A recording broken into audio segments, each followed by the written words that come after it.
Okay. Colonel Maxwell, at CPAC, prominent conservative figures voiced unusually specific concerns about South Korea's recent political crisis. Former U.S. Ambassador at Large for Global Criminal Justice, Morse Tan, strongly criticized what he described as attempts to create an environment that provides a haven for North Korean spies and welcomes the influence of the Chinese Communist Party. Do you think this assessment accurately reflects the reality on the ground in South Korea? Having observed South Korea's political landscapes for years, do you believe South Korea is becoming increasingly vulnerable to Chinese and North Korean influence? Also, do you see growing concerns about this issue in Washington?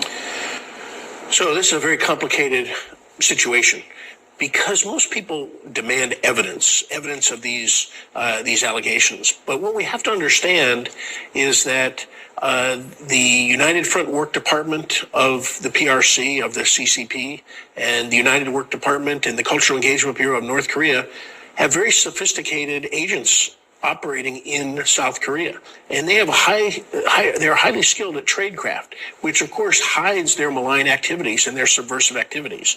And so really what we have to do is read their doctrine and understand their intent.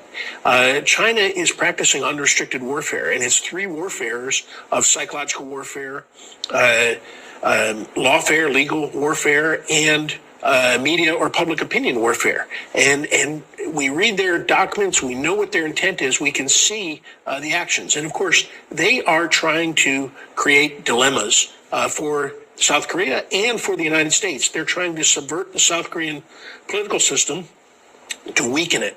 And this is happening. It has happened for many years. Now, we can see one of the strongest elements of the evidence of this is in the South Korean National Assembly, where they've tried to pass a law updating Article 98 of the criminal law, which will expand counter-espionage against all foreign elements rather than just now only one country, North Korea.